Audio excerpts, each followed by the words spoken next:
Living with diabetes means making thousands of decisions on the fly. Sometimes when we experience emergencies, we're out of pocket. This afternoon, we have Ana Veloz, a community health worker instructor, DSMES facilitator, and instructor joining us. Welcome, Ana. Thank you for having me. Ana, welcome to our show, My Diabetes HQ Live. Could you share with us what it means to be a community health worker and what attracted you to this profession? Okay. Well, first of all, I didn't start as a community health worker with my profession. I was a legal secretary. Then in 2017, I semi-retired. So I have a friend that have a nonprofit organization, Dia de la Mujer Latina, and she invited me to get the community health worker course. So I accepted because I always have the passion to help people, but I didn't know where to start. Right. So in 2017, I took the course and became a community health worker. And since then, I loved it. That sounds very passionate. Have you met any people through the program that have inspired you in other ways? Yeah. There is a lot of people that we share the same values, the same passion to help the community. So it's been a good experience for me, to keep working in this area. That's great. So we often hear that diabetes self-management education and support, otherwise known as DSMES, are important aspects of diabetes care. It's also recommended by the American Diabetes Association, the U.S. Preventative Services Task Force, and other groups. Can you explain what DSMES is? Well, the Diabetes Self-Management Education Series is a program that is designed to help the community to deal with the diabetes disease and cardiovascular diseases. The goal of this program is to empower the community to prevent diabetes and also to take care of the disease, empower them with tools so they can prevent it and they can manage it. Who typically attends these programs? Most of the times it's people that have diabetes or that has been diagnosed with pre-diabetes. Some people that want to learn more how to prevent to get diabetes. Are there typical age groups, ethnicities, certain backgrounds of people who come and join these programs? Oh, yes. There's different backgrounds. I deal mostly with Hispanic communities, also with African American, and since they have a high rates in these diseases, diabetes and cardiovascular diseases, it's a melting pot. Yes. It's different people from different backgrounds. Mostly the ages, is like middle age to seniors that are mostly interested in the program. Okay. So it sounds like a very inclusive program and everyone's welcome and encouraged to join. Exactly. Perfect. How is DSMES offered through the Cities for Better Health Houston?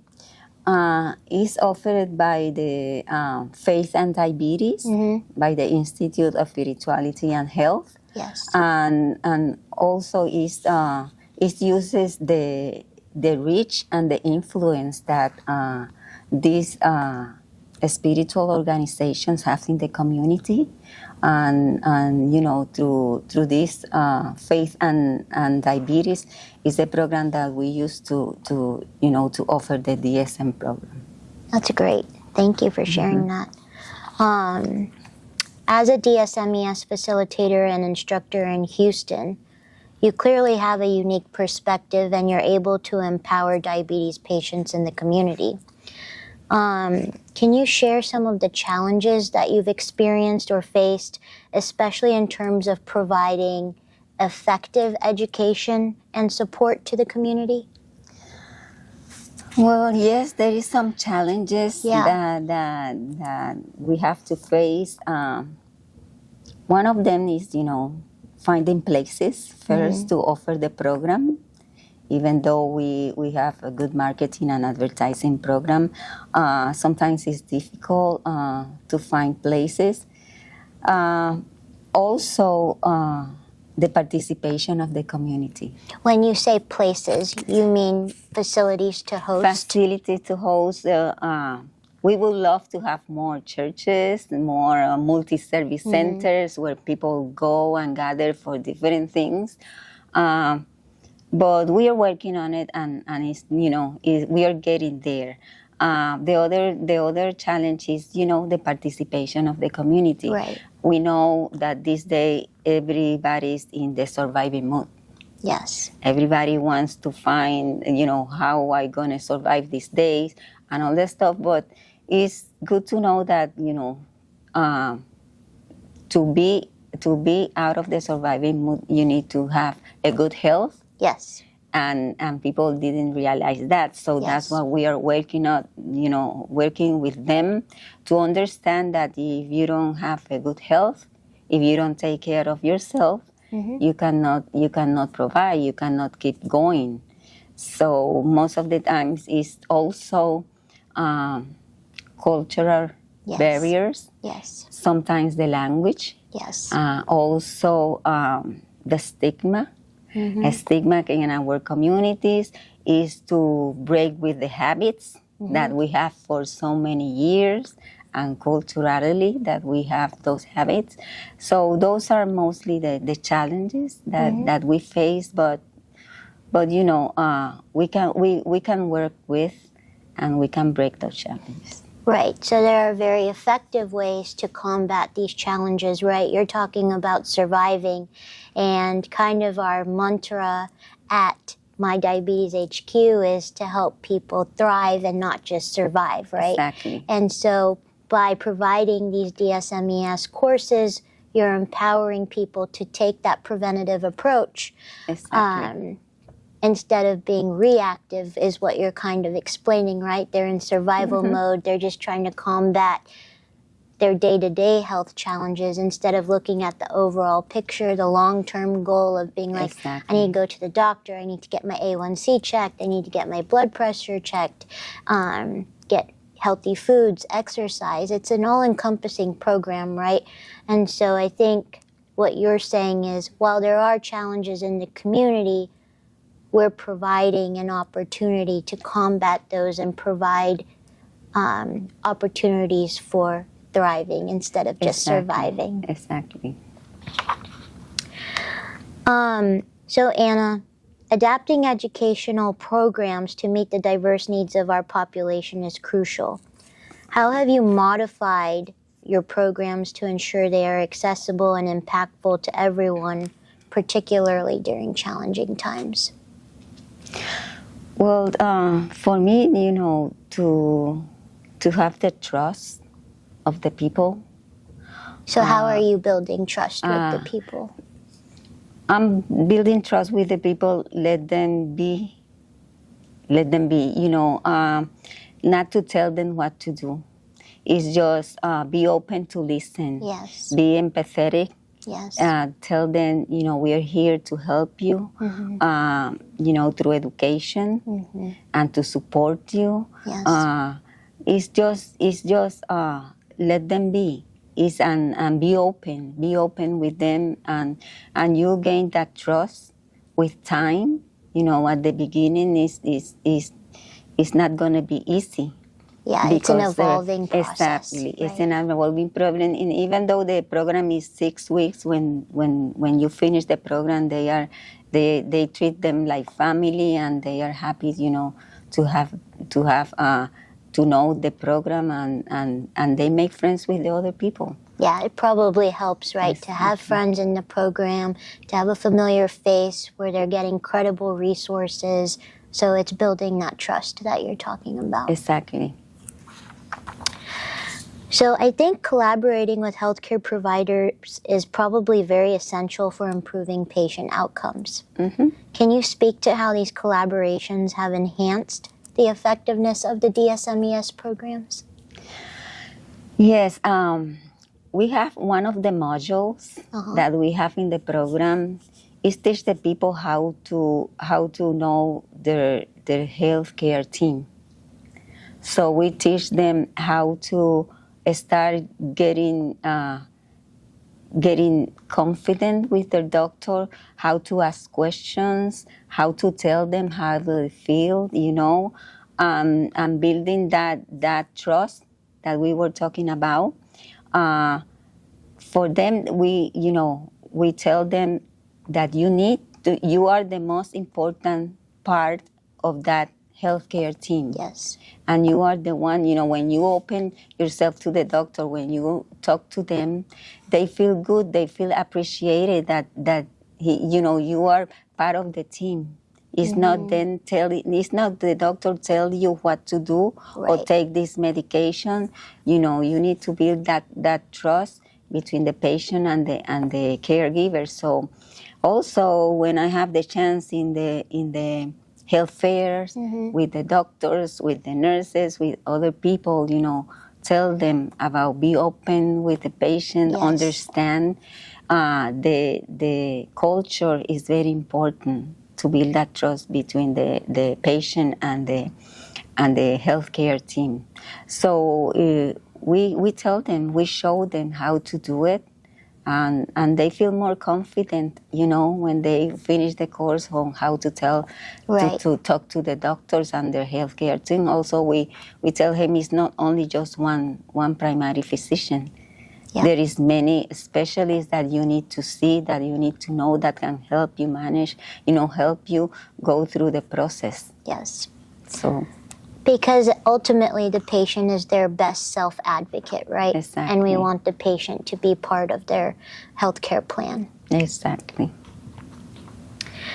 In your experience, what strategies have been most successful in empowering patients to take control of their diabetes management and improve their overall health? As I said before, it's the trust. The trust. It's the trust that you build with them, is guiding them to where to go to find those answers to their problems, to find where those places that they are stuck, with empathy, not hurrying them. Just take your time. Everybody have a different process, and since we are working in a group, everybody understand that we are different, that we go in different paces. Maybe what is working for one is not working for the Yes. other, and share those experiences, share their histories. Yes. Is how is how you get to fulfill what you want with them. I like that. It's a one-size-doesn't-fit-all approach. Exactly. It's very flexible. Yeah, that's the best way to be successful. I'm sure you've encountered numerous success stories as your time as a DSMES facilitator as well as a community health worker. So could you share one particular story that really stands out to you and highlights the impact of these programs?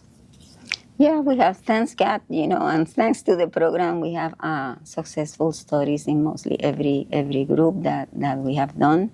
But one is Alto Belly. He was in my second diabetes group at school. Okay. And he was the only male. He was the only male between nine ladies. And he came to the group because he was diagnosed with diabetes. And he was just taking the medication, but his numbers were not, good. In range. And he don't know what to do, what to eat or anything. So he came to the group and he did the 6 weeks program. At the end of the program, he was very happy because, he learned a lot of things that he has questions and that he didn't understand. and he don't know how to ask the doctor. Right. When he received the diagnosis of diabetic, he got so depressed, he lost his job because he was so depressed because Oh my he gosh. thought that, that His he's gonna life was die, over. that he cannot provide at the head of the family. So he lost his job because of this depression, and the lady that in the school was the teacher was her wife, and she asked him to come to the program, and he came, and he was all the time he was very excited about what he learned. He participated, and at the end of the program, he talked to the group and said, "Hey, listen, this is work. We have to put your effort."